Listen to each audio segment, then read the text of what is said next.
Hello friends, ఈరోజు మనము calcium laddu చేసుకుందాము. ఇది చూడండి, నువ్వుపప్పు. ఇది నేను ఎక్కడ తెచ్చానంటే మామూలు షాప్స్లో అయితే మంచి పప్పు రాదు, మిల్లు దగ్గరికి వెళ్ళి తెచ్చాను.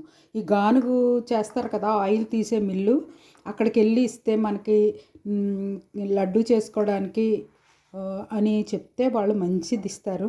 దానికి అలాగే ఇది కేజీ పప్పు, కేజీ బెల్లం.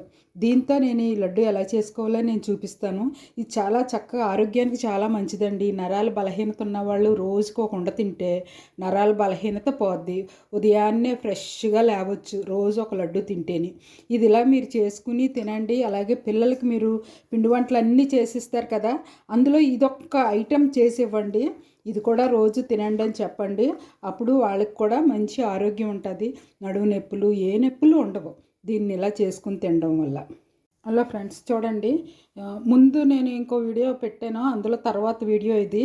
చూడండి, మొత్తం అంతా బెల్లంతో పప్పు అంతా కలిపాను. ఇప్పుడు ఎలా చేయాలో నేను ఇది చూపిస్తాను.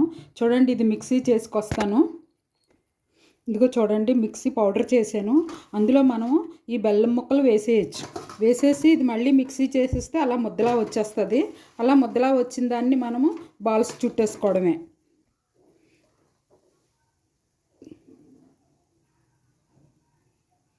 చూడండి, నేను ఈ పౌడర్ వచ్చింది కదా, ఈ పౌడర్ని ఇలా పౌడర్ వచ్చింది, దాంట్లో నేను బెల్లం వేసేసుకుంటున్నాను. ఈ బెల్లం వేసి ఇది మళ్ళీ మిక్సీ చేసేసాక అప్పుడు మనం రౌండ్స్ చుట్టుకుందాం. చూడండి, బెల్లం వేసాక ఈ రీతిగా వస్తుంది.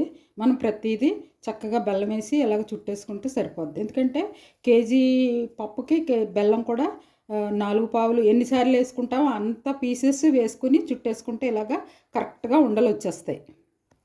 చూడండి, చిమ్మిడి లడ్డు రెడీ అయిపోయింది. ఇలా మీరు చేసుకోండి. ఇదంతా మనం చుట్టుకుంటే ఇంచుమించు కేజీ అంటే ఒక 40 అలా వచ్చేస్తాయి. ఇలా మీరు చేసుకోండి. ఓకేనండి, బాయ్. మరొకటి ఇష్టం మళ్ళీ కలుసుకుందాం. చూడండి, ఎంతో చక్కనైన చిమ్మిడి లడ్డు రెడీ అయిపోయింది. ఇలా మీరు చేసుకుని తినండి, చాలా ఆరోగ్యానికి చాలా మంచిది. ఓకేనండి, బాయ్. మరొకటి ఇష్టం మళ్ళీ కలుసుకుందాం.